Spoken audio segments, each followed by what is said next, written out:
કરીશું એક મહત્વપૂર્ણ સમાચાર વિશે। તો ગુજરાત હાઈકોર્ટને ફરી બોમ્બથી ઉડાવી દેવાની ધમકી આપવામાં આવી છે। ઈમેલ કરીને આ ધમકી આપવામાં આવી છે।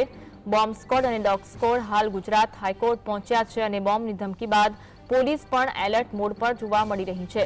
પોલીસ હાલ હાઈકોર્ટ પરિસરમાં આ અંગે સર્ચ ઓપરેશન કરી રહી છે। Bomb squad dog squad Gujarat high court પહોંચી અને તપાસ હાથ ધરી છે। ગુજરાત હાઈકોર્ટને ફરી એક વખત બોમ્બથી ઉડાવી દેવાની ધમકી આપી પોલીસ હાઈ એલર્ટ પર છે અને પરિસરમાં સર્ચ ઓપરેશન હાથ ધર્યું છે। તમામ જગ્યાઓની તપાસ કરવામાં આવી રહી છે। ગુજરાત હાઈકોર્ટને ફરી એક વખત બોમ્બથી ઉડાવી દેવાની ધમકી આપવામાં આવી છે। ધમકીભર્યો ઈમેલ મળ્યો છે અને આ ઈમેલ મળતા બોમ્બ સ્ક્વોડ ડોગ સ્ક્વોડ હાલ ગુજરાત હાઈકોર્ટ પહોંચ્યા છે અને તમામ વિસ્તારોનું તપાસ કરવામાં આવી રહ્યું છે। કોઈ શંકાસ્પદ વસ્તુ દેખાય તો તેની તપાસ કરવામાં આવી રહી છે। Bomb squad dog squad Gujarat high court પહોંચ્યું છે। આ સાથે જ પોલીસની ટીમ પણ સ્ટેન્ડ બાય રાખી દેવામાં આવી છે અને એલર્ટ મોડ પર મૂકી દેવામાં આવી છે। સમગ્ર પરિસર સમગ્ર વિસ્તારનું ચેકિંગ કરવામાં આવી રહ્યું છે। વિસ્તારને કોર્ડન કરી દેવામાં આવ્યો છે।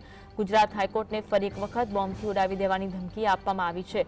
અવારનવાર સ્કૂલોને પણ બોમ્બથી ઉડાવી દેવાની ધમકી મળતી હોય છે ત્યારે ગુજરાત હાઈકોર્ટને વધુ એક વખત બોમ્બથી ઉડાવી દેવાની ધમકી આપવામાં આવી છે। ધમકીભર્યું ઈમેલ મળતા પોલીસ સતર્ક બની છે। પોલીસની ટીમ એલર્ટ મોડ પર મૂકી દેવામાં આવી છે। આ સાથે સાથે બોમ્બ સ્ક્વોડ હોય ડોગ સ્ક્વોડ હોય હાલ ગુજરાત હાઈકોર્ટના પરિસરમાં તમામ વિસ્તારોની તપાસ કરવામાં આવી રહી છે।